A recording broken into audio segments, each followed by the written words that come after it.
I will show you a few simple tricks that you can do with one juggling ring. Which beanbag? Hello! My name is Daniel. Welcome to Circus-expert. This is a standard size 32 centimeter Mr. Robust juggling ring and it fits right around my head, which is why I will be using it to actually catch around the head. And as you've seen with kids, it can be nice to hold it above the head and then open the hands and then present yourself. But I think you're up for a challenge. You can actually flip it like a pancake. And then to flip it like a pancake, you put your pinky and your index finger on the ring, your thumb on the other side, and then you can throw it with a full spin or a double spin and onto the neck. To make space for my neck, I often look down, but I need to catch it, so I look up as long as possible. And then when it's just about to come, I focus on the side that is coming to my neck. And I present the back of my neck, it hits my neck, and then it flops down to hang around. So one more time. I have the pancake throw with the index and the pinky. I flip it. I do it once again. I spin it some more, and then I catch it around. Rings can be painful though. If you catch it on the forehead or on the back of your head with the edge of the ring, it hurts. So don't do it too often if it goes wrong. Luckily, it's a lightweight prop, so it will hurt a bit, but it will go over quite quickly. But it's certainly not something that you're going to try to be as high as possible and then do a pirouette and then catch it on your neck, because yeah, you'll figure out why when you try it and you get hit in the head.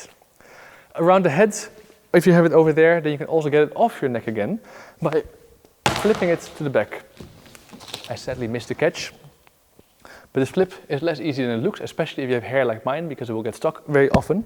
But you need to flick with your shoulders and you rotate your shoulders forwards and then pull upwards. And it needs to hang quite low. If the ring is stuck in the middle, it doesn't work at all. And if it's around your chin, neither. It needs to hang to the front, and then I roll forward and I bump up. And this bump up needs to come quite suddenly for you to get it high enough to flick over, well, especially with my hair, to flick it high enough.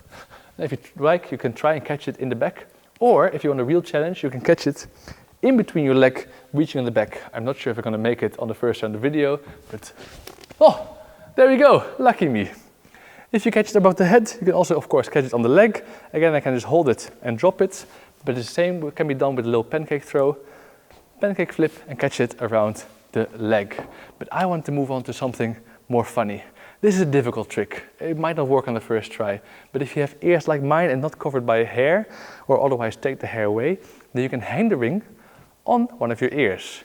This works when you place the ring close to your neck, so not on your shoulder that is leaning in, and it doesn't really work. Rather, you need to place it close to your neck and then hang it forwards. And also the ring is quite on the front of my face. It's not here in the middle. That doesn't work, then it doesn't reach my ear. It's certainly not on the back side. It is quite to the front. And once I have it hanging here, I can flip it to roll around my head to my other ear. That is the trick. And then from there back, I can lean in a tiny bit to present my ear some more to make the catch, but mostly it's about the moving of the shoulders and the head that gives it a push to catch. So once again, this works best if you have your hair to the side so that your ears are free. But even if you don't have your ear free, you can just do the roll and catch down, rather than it staying on the ear. So roll and catch down, it's still a nice trick. You can place it on the other side and roll and catch down. So much for the ear. Let's go on to the finger. You can spin a ring around your finger. Most people, when they first spin a ring around the finger, they have the finger pointed to the front and spin the ring around, and this works. This works fine. But if you want to do tricks, then very often you need to spin the ring in a different way, which is having the hand facing forward and the finger to the side.